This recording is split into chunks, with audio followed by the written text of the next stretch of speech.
Like lots of other people over the past couple of months, I've been fascinated by ChatGPT, the online chatbot created by artificial intelligence research laboratory OpenAI.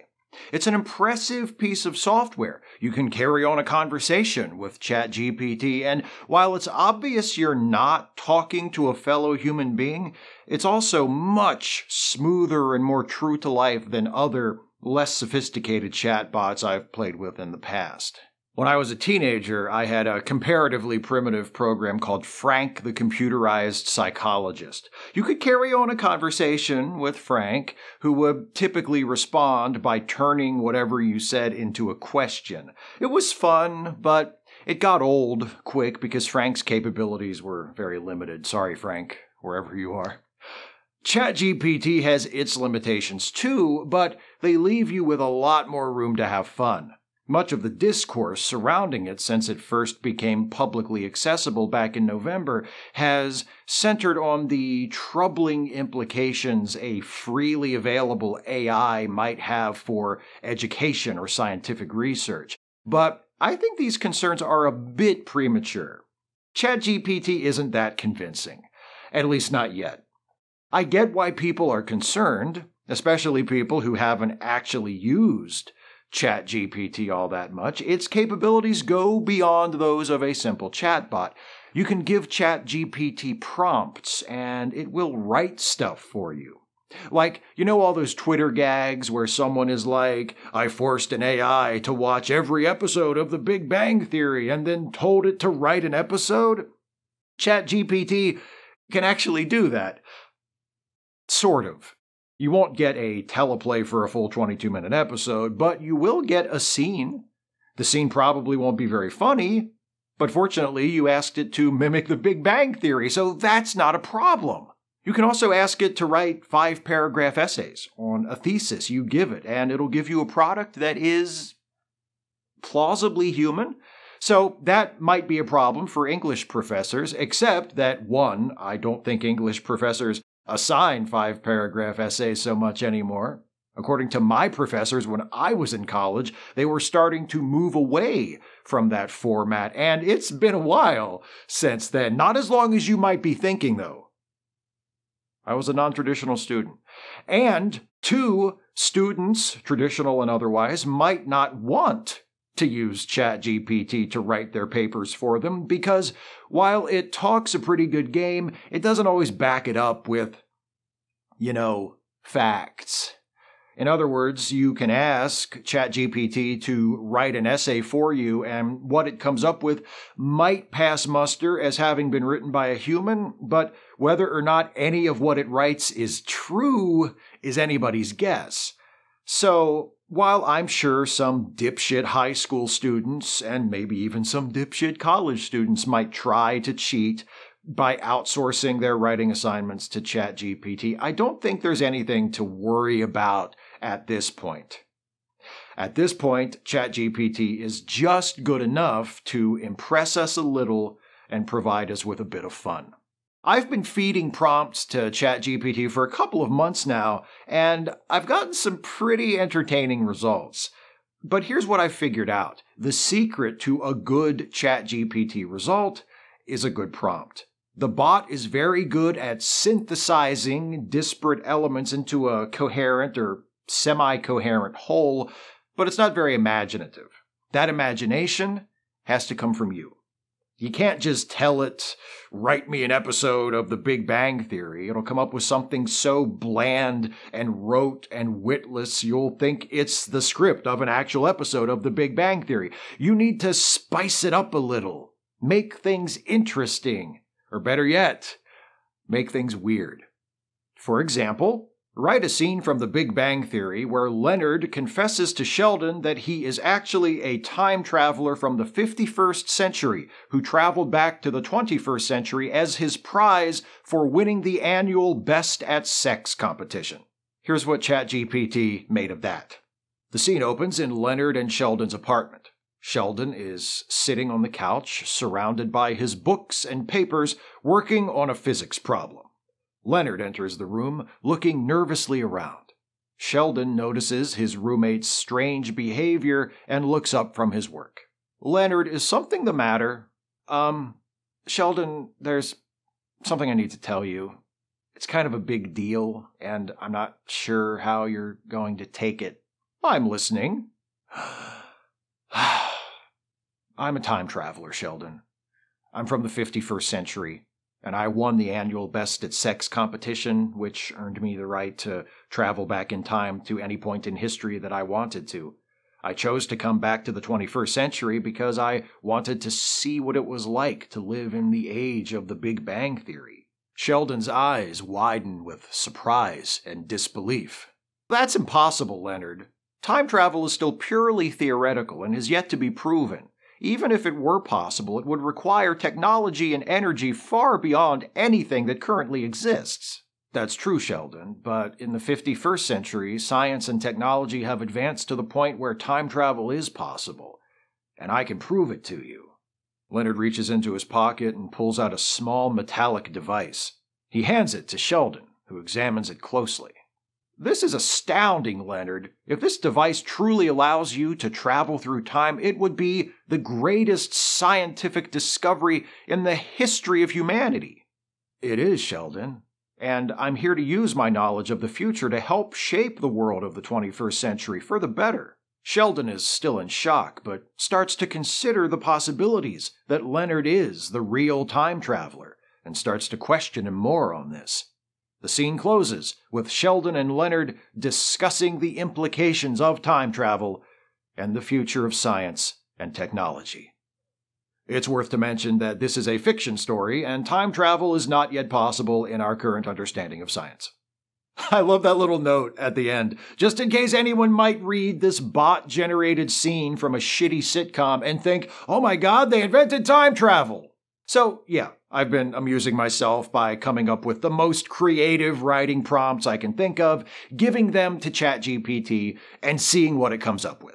One of the things that keeps this from getting old is seeing how it responds to prompts for different literary forms. It's capable of writing more than short college theses or scenes from TV shows and movies. It can also write poetry. Write a short poem in the style of Emily Dickinson where she fantasizes about riding a tandem bicycle on a bumpy road with Abraham Lincoln. Upon a tandem bicycle we rode, with bumpy roads ahead. Lincoln on the front, with steady load, and I behind, with dread. But as we pedaled on with care, the bumps no longer scared, for with honest Abe to lead the way, I knew our souls were paired. We rode through fields and countryside, with laughter as our tune, and I couldn't help but feel a pride in sharing this with Lincoln. We may have traveled separate roads in life's grand scheme, but on that tandem ride it showed our spirits could still dream. And though our journey had to end, and we must say goodbye, the memory of it will always tend to make my heart take flight. Not terrible for a robot, right? Not exactly Wild Nights, but it'll do. By the way, I tried to get it to write a poem where Emily Dickinson fantasizes about what a nice ass Abraham Lincoln has, but ChatGPT wouldn't go for it. That's one of its limitations. It's a bit of a prude. But that doesn't mean it won't write about anything of a sexual nature. You just have to get creative. Another form I had a lot of fun playing with was reviews. Write a negative review of Guillermo del Toro's Pinocchio as written by a critic who is upset there were no graphic sex scenes between Geppetto and the Blue Fairy. As a film critic, it is my job to provide a thoughtful and thorough analysis of the movies I review. However, in the case of Guillermo del Toro's Pinocchio, I'm left feeling disappointed and frustrated. Firstly, let me address the lack of sexual content between Geppetto and the Blue Fairy. As someone who appreciates a good sex scene, I was disappointed to find that there are none to be found between these two characters in Pinocchio. In a story that revolves around the relationship between a father and son, one would expect at least some exploration of the sexual tension between Geppetto and the Blue Fairy, who serves as a mother figure to Pinocchio. But unfortunately, Del Toro fails to deliver in this regard. Secondly, the film's visual style is overly dark and grim. While Del Toro's signature aesthetic can be effective in the right context, it feels out of place in a story like Pinocchio. The film's depiction of the land of toys is particularly disappointing, as it lacks the colorful whimsy that one would expect from such a fantastical setting. Lastly, the film's handling of the source material is lacking. The story of Pinocchio is a timeless tale of redemption and the power of love, but Del Toro's version is a muddled and incoherent mess. The themes and moral lessons of the original story are lost in the film's convoluted narrative. In short, Pinocchio is a major disappointment. It is a misguided and uninspired take on a classic tale, and it fails to deliver on the sexual content that I was expecting between Geppetto and the Blue Fairy. I cannot recommend this film. It's not limited to movie reviews. It does a fair impression of a disgruntled TripAdvisor user, too. Write a hotel review of an Airbnb written by a reviewer who obviously broke into someone's house thinking it was an Airbnb and complains about how rude the family living in the house was. I recently had the unfortunate experience of staying at a supposed Airbnb, and I must say that it was the worst quote-unquote hotel I have ever stayed at. First of all, when I arrived at the address listed on the Airbnb website, I was shocked to find that it was not a hotel or a guest house, but a regular old family home. I was even more shocked when the family living there confronted me and demanded to know what I was doing in their house. They were extremely rude and unaccommodating, and they refused to let me stay there. I tried to explain that I thought it was an Airbnb, but they didn't seem to care. They even called the police on me and had me removed from their property. I must say, I was deeply disappointed and offended by my experience at this so-called Airbnb. It is unacceptable for a quote-unquote hotel to deceive its guests in such a way, and I would never recommend this place to anyone. In conclusion, this quote-unquote Airbnb is a complete scam and a disgrace to the world of hospitality. Avoid it at all costs and stick to legitimate hotels and guest houses. You can also channel an unhappy consumer who chooses to complain the old-fashioned way. Write a letter of complaint to the Kellogg's Company as written by a mother of young children who was disappointed that Snap, Crackle, and Pop are not actually included in the box of Rice Krispies because she had been looking forward to feeding the elves alive to her children. To the Kellogg's Company, I am writing to express my disappointment and concern regarding your Rice Krispies cereal. As a mother of young children, I was excited to purchase a box of the cereal for my kids, as they love the famous mascots Snap, Crackle, and Pop. Imagine my dismay when I opened the box and found that there were no elves inside. I was looking forward to feeding the elves to my children, as it is a fun and imaginative way to play with their food. But without the elves, the cereal is just plain rice and sugar. My kids were disappointed, and I am now left with a box of cereal that I am not sure what to do with. I understand that Snap, Crackle, and Pop are fictional characters, but I believe it is important for companies to be transparent and honest about the contents of their products. I was misled by the packaging and advertising of your cereal, and I feel that I have been let down. I hope that in the future, Kellogg's will be more forthcoming about the contents of its products. In the meantime, I will be seeking a refund for the unsatisfactory box of Rice Krispies that I purchased. Sincerely, your name. So there you go. If you ever find yourself about to write a letter of complaint to Kellogg's for not including 3 live elves in the Rice Krispies box so you could feed those elves to your hungry children, ChatGPT and I have saved you the trouble. Just fill in your name at the bottom. And let me know if they write back.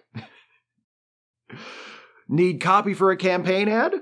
ChatGPT has got you covered, no matter how outside the mainstream the candidate may be. Write a political ad for Jack McPherson, a small stuffed teddy bear who speaks with an Irish accent and is constantly drunk, who is running for president, and who declares that if you don't vote for him, he will burn your house down. Hello, I'm Jack McPherson, and I'm running for president of the United States. Now, I know what you're thinking. A stuffed teddy bear for president? That's ridiculous. But let me tell you, I may be small and cuddly, but I've got big ideas and even bigger balls. And let's be real, folks. The current state of politics is a joke. We need someone who can shake things up, and that's where I come in. I may be a little drunk right now, but I'm here to tell you that if you don't vote for me, I'll burn your house down. That's right. I'm not afraid to take drastic measures to get the job done. So if you want a president who's tough, unafraid, and always ready for a good time, vote for me, Jack McPherson. I promise I won't let you down. Or burn your house down. Unless you don't vote for me, in which case all bets are off. My latest fascination with ChatGPT is prompting it to write short research essays with citations on completely imaginary subjects. I got the idea from a Twitter thread by Teresa Kabaka, a data scientist in Switzerland, who asked ChatGPT to write something about the topic of her PhD and noticed that while the text ChatGPT generated was acceptable, the citations were all from plausible-sounding but non-existent sources. Kabaka continued to experiment, eventually asking ChatGPT to write an essay with citations about something she knew didn't actually exist. The result? A plausible-sounding essay with plausible-looking citations about an entirely made-up topic. See, ChatGPT is a language model, not the computer from the Starship Enterprise. When you prompt it to write something in a particular form, its job is to produce something matching the prompt in the requested form. It doesn't care if the factual claims in what it writes are true, just so long as it looks like what it's supposed to look like. Provided that everyone is aware of that, prompting ChatGPT to generate reasonable-sounding technobabble about some bullshit you just made up can be a lot of fun.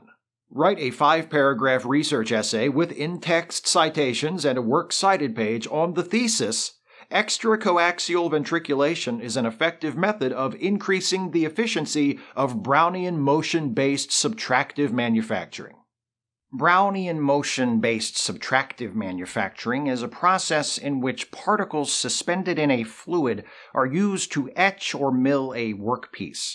This process has the potential to be highly efficient, but is often limited by the accuracy and precision of the particle movement. Extracoaxial ventriculation is a method that has been proposed to increase the efficiency of Brownian motion-based subtractive manufacturing by enhancing the movement of the particles. In a study published in the journal Advanced Materials, researchers from the University of Cambridge and the Technical University of Denmark describe the use of extracoaxial ventriculation in Brownian motion-based subtractive manufacturing.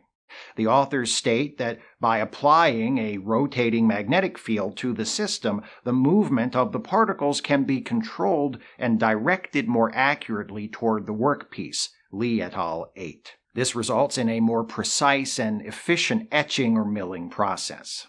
Another study published in the journal Scientific Reports also examines the effectiveness of extracoaxial ventriculation in Brownian motion-based subtractive manufacturing.